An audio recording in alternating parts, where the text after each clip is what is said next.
Hello friends, let us now learn about the diuretics which are acting on proximal convoluted tubule. The first group of drugs are carbonic anhydrase inhibitors. So, if you see the carbonic anhydrase inhibitors, first mechanism of action of carbonic anhydrase inhibitors. Before we go into the drugs, first we will see the mechanism of action. So, in the mechanism of action, first we have the proximal convoluted cell, that is tubular cell.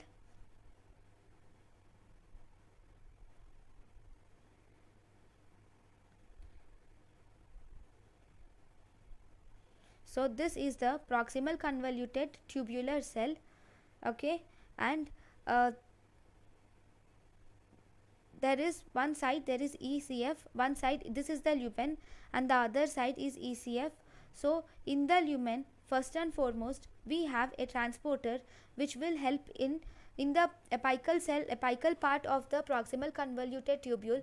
We have a transporter which is sodium hydrogen antiport, which causes reabsorption of sodium and excretion of potassium.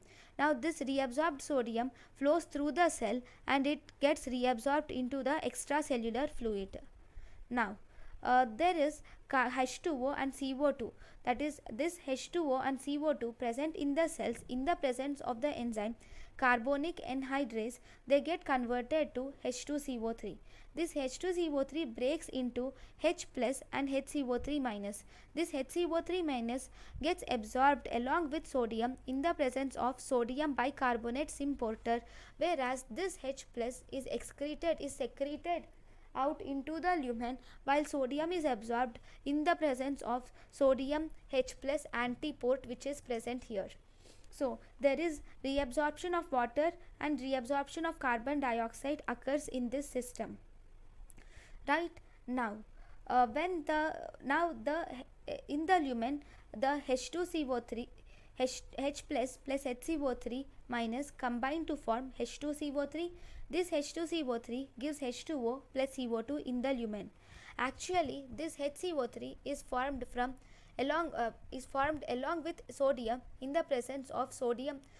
This HCO3 and sodium both these are formed from sodium bicarbonate present in the lumen. Now this is the normal process. When you give carbonic anhydrase inhibitors, they will inhibit the enzyme carbonic anhydrase, and as a result the conversion of H2CO3 to H2O and CO2 and the conversion of H2O plus CO2 to H2CO3, both these does not occur, and as a result there is no HCO3 to exchange to get reabsorbed along with sodium in the basolateral membrane. Similarly, there is no H plus to be exchanged with sodium in the apical membrane during sodium reabsorption. So as a result, this sodium is not reabsorbed into the lumen. Similarly, bicarbonate is also not reabsorbed into the lumen. So there is loss of sodium and loss of bicarbonate occurs in the urine. This will cause urinary alkalosis and metabolic acidosis, right? So that is the same thing.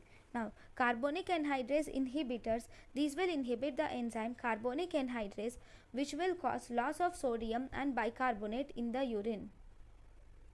So because this process does not occur, so as a result the sodium and also the bicarbonate, all these are lost in the urine, right? Now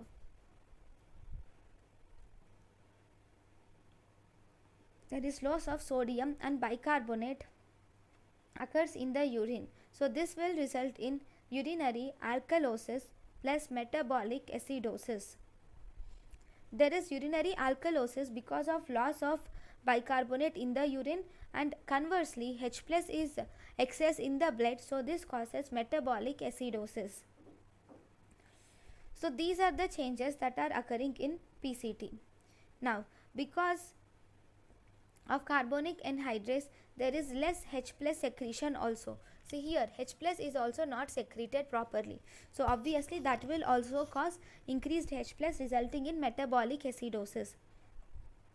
Then there is less reabsorption of sodium occurs in proximal convoluted tubule, and more sodium reaches the distal convoluted tubule.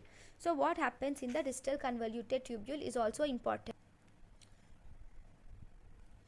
Now, what happens in DCT is also important. So this is the distal convoluted tubule. In the lumen there is lots of sodium which has come from because less sodium is absorbed in the proximal convoluted tubule. A lot of sodium has come in the lumen. Normally in the distal convoluted tubule, these sodium are reabsorbed into the distal convoluted tubule with the exchange of potassium in sodium potassium antiport.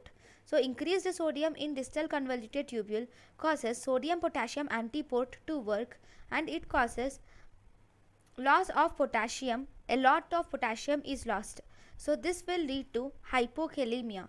So if you see the side effects, see here, because normally there will be just arbitrarily think that there are 4 sodium which will go in and 4 potassium which will go out through this sodium potassium pump. But now because there are excessive sodium which are present, if 10 sodium will go in and 10 potassium will go out, because this sodium potassium pump has lots of potential, has a more potential to absorb any amount of sodium that it can, and it can secrete more amount of potassium also. So because of the secretion of more amount of potassium, it causes hypokalemia. Now if you see the side effects include, it causes bone marrow suppression. Then it also causes, as I have already said, it causes urinary alkalosis with metabolic acidosis, that is metabolic acidosis and urinary alkalosis. Then it also causes hypokalemia, as already explained just above, because of maximum usage of sodium potassium pump in the distal convoluted tubule due to more availability of sodium. Now one more important thing about these carbonic anhydrase inhibitors are, these are contraindicated in liver failure because this will induce hepatic coma. So if you see, why are they contraindicated in liver failure?